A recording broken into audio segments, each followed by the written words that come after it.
राज्य सरकारकडून सुरू करण्यात आलेल्या लाडक्या बहीण योजनेमध्ये आता धक्कादायक माहिती समोर आलेली आहे। जवळपास 14,000 लाडक्या भावांनी म्हणजे घोटाळेबाज भावांनी खरं तर ह्याचा फायदा उचललेला आहे। आपल्यासोबत प्रवीण दरेकर आहेत, विधान परिषदेचे आमदार आहेत, आपण त्यांच्याशी बातचीत करणार आहोत। सर, धक्कादायक बाब म्हणावी ही? नाही, 100% धक्कादायक बाब आहे। कारण ज्या वेळेला सरकार एखादी योजना ज्या घटकासाठी आणतं, विशेषतः लाडक्या बहिणींसाठी, तर अशा प्रकारची घुसखोरी करणं निश्चितच उचित नाही। कारण तेवढा फायदा आमच्या लाडक्या बहिणींना होईल आणि त्यामुळे हे निश्चितच चुकीचं आहे। सरकार याची चौकशी करेल आणि योग्य ती कारवाई निश्चितच करेल। रोहित पवार आरोप करतायत की बऱ्याच नेत्यांचे राज्य सरकारमध्ये फोन जे ते टॅप केले जात आहेत आणि यामुळे ते फोन बंद ठेवत आहेत। रोहित पवार बच्चा आहे, ते आताच शरद पवार साहेबांच्या मोडमध्ये गेलेत। त्यामुळे थोडंसं त्यांनी जरा जमिनीवर राहून वक्तव्य करावं। परंतु त्यांना असं आता वाटतं की शरद पवार साहेबांनंतर मीच महाराष्ट्राचा नेता।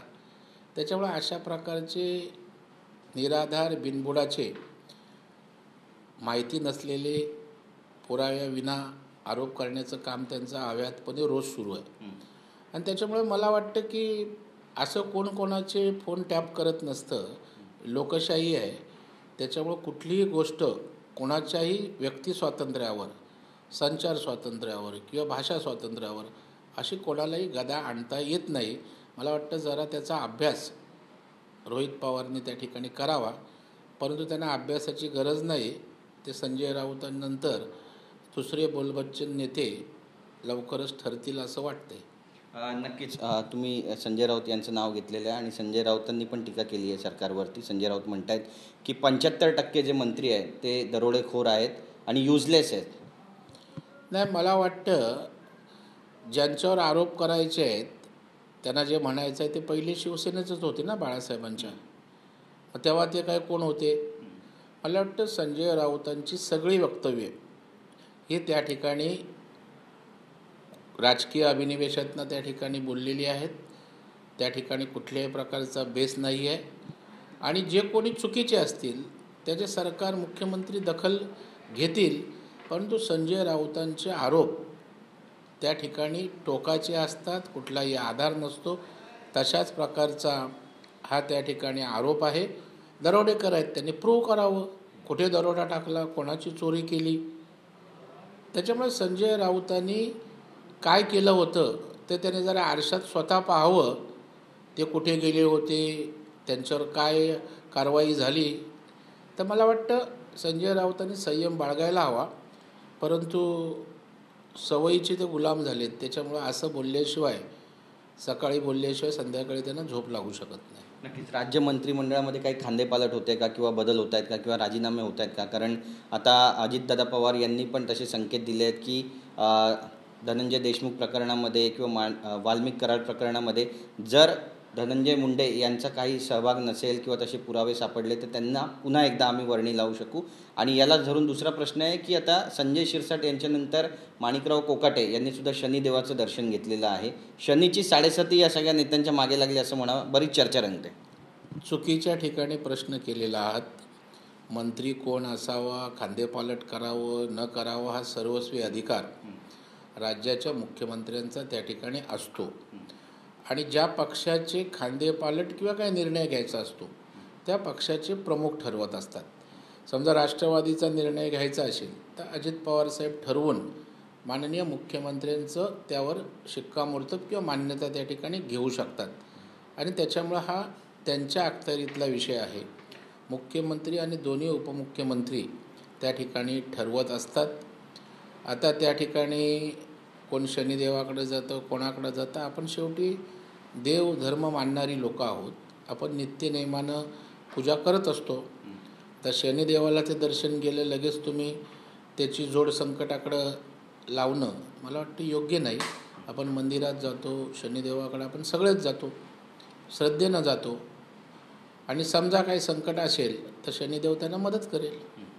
नक्कीच रोहित पवार यांनी आणखी एक आरोप केला आहे की महाराष्ट्रामध्ये 6,000 कोटींचा रुग्णवाहिका घोटाळा झालेला आहे आणि सुमित एंटरप्राइजेस यांचं सुद्धा त्यांनी नाव घेतलेलं आहे, सुमित फॅसिलिटीजचं. आणि झारखंडमध्ये एका घोटाळ्यात त्यांना अटकही झाली, ताब्यात घेण्यात आलं आहे, असाही दावा ते करत आहेत. नाही, मला वाटतं त्यांनी माध्यमांसमोर दावा करण्यापेक्षा ते आमदार आहेत, वेगवेगळ्या प्रकारचे प्लॅटफॉर्म उपलब्ध आहेत, विधिमंडळाचं सभागृह आहे, तिथे काय झोपा काढल्यात का? तिथे मुद्देसूद मांडायचं, मुख्यमंत्र्यांनी सरकारने उत्तर दिलं असतं. कोर्ट आहे, वेगवेगळ्या तपास यंत्रणा आहेत, तिथे बोला ना. परंतु या लोकांना केवळ मीडियासमोर बोलायचं, पब्लिसिटी स्टंट करायचा, यांना विषयाशी काही देणं घेणं नसतं. त्यामुळे केवळ हे पोंबा मारत फिरणार, या पलीकडे काही नाही. विजय वडेट्टीवार म्हणतात की देशाला जर संविधानाच्या मार्गावर जाताना पाहायचं असेल तर राहुल गांधींच्या मागे उभे राहा. त्यासोबतच राहुल गांधी यांनी जे वक्तव्य केलेलं आहे ओबीसी समाजाबाबत, त्याकडे कसं पाहता? मला वाटतं पहिलं त्यांनी राहुल गांधींच्या मागे ताकदीनं उभं राहावं. तेच लटपटलेले आहेत, त्याच्यामुळे दुसऱ्यांना उभं राहायला त्या ठिकाणी सांगणं मला वाटतं या ठिकाणी हास्यास्पद ठरतं. दुसरं काय विचारलं? आणि राहुल गांधींनी ओबीसी समाजाबाबत जे वक्तव्य केलेलं आहे, नाही, मला वाटतं त्यांच्या काँग्रेसच्या नेत्यांनी ओबीसींबाबत वक्तव्य केलेलं आहे ते मूर्खपणाचं आहे. बाबासाहेब आंबेडकरांची तुलना होऊ शकत नाही, कुणाचीच अवकात नाही की बाबासाहेबांबरोबर तुलना करणं. बाबासाहेब आंबेडकर हे डॉक्टर बाबासाहेब आंबेडकर होते, दुसरे होणे नाही. आणि ओबीसी समाजासाठी आपण काय केलं देश पाहतोय. ओबीसी समाजानं SC समाजानं भरभरून दिलं काँग्रेसला, तुम्ही देशोधडीला लावलं. पंतप्रधान नरेंद्र मोदी झाल्यानंतर ओबीसी समाजाच्या योजना, सवलती, त्यांची जनगणना, जातगणना या ठिकाणी करण्याचं काम कोण करतं आहे? या देशात एकमेव पक्ष आहे जो धाडसानं बोलतो ओबीसी आमचा DNA आहे. एवढं जर आमची स्पष्ट भूमिका असेल तर ओबीसी समाजाचा तुमच्यावर विश्वास आहे की आमच्यावर विश्वास आहे? परंतु ते हतबल झालेली काँग्रेस आहे, त्यांचे नेते आहेत आणि पार्ट टाईम राजकारण करणारे राहुल गांधी हे आहेत. महिनाभर विदेशात जातात, 2-4 दिवस येतात, असंच काहीतरी बडबडतात, पुन्हा त्या ठिकाणी बाहेर जातात. मोदीसाहेब 24 तास परिश्रम करतात, काबाड कष्ट घेतात, देशाचा विचार करतात. देशाची आज प्रतिष्ठा आंतरराष्ट्रीय स्तरावर त्यांनी वाढवले. आज इकॉनॉमी आपली सुधारते, विविध समाज घटक आहेत, त्यांना त्या ठिकाणी न्याय देतो आहे. त्याच्यामुळे ओबीसी समाज, SC समाज, पिछडा समाज आज भाजपसोबतच आहे. पंतप्रधान नरेंद्र मोदी साहेबांच्या नेतृत्वावर देशवासियांचा पूर्ण विश्वास आहे. राहुल गांधी टीका करतायत की मी मोदींना भेटलोय आणि फक्त शोबाजी आहे तिथे. राहुल गांधी काय आहेत? त्याला तर जोकर म्हटलं तर ते वावगं ठरणार नाही आहे. आणि मोदी साहेबांच्यावर त्यांच्यात काय दम आहे? धारा 370ला दाखवून दिला ना. सिंदूरमध्ये त्या ठिकाणी पाकिस्तानात घुसून छिन्न विच्छिन्न करून टाकलं ना. हे दमदारच माणूस करू शकतो ना. तुमच्यासारखे कॉम्प्रोमाइज करणारं नेतृत्व नाही करू शकत. त्याच्यामुळे तुमच्या सर्टिफिकेटची गरज नाही. तुमचा दम हा मोदी साहेबांच्या आसपास पण फिरू शकत नाही. आणि तुम्ही बोलणं म्हणजे सूर्यावर थुंकण्यासारखं आहे.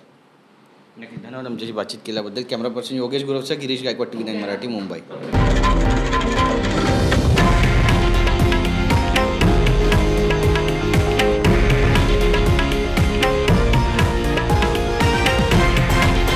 हे आहे देशातील नंबर 1 न्यूज नेटवर्क आणि आपण पाहत आहात TV9 मराठी, एकमेव.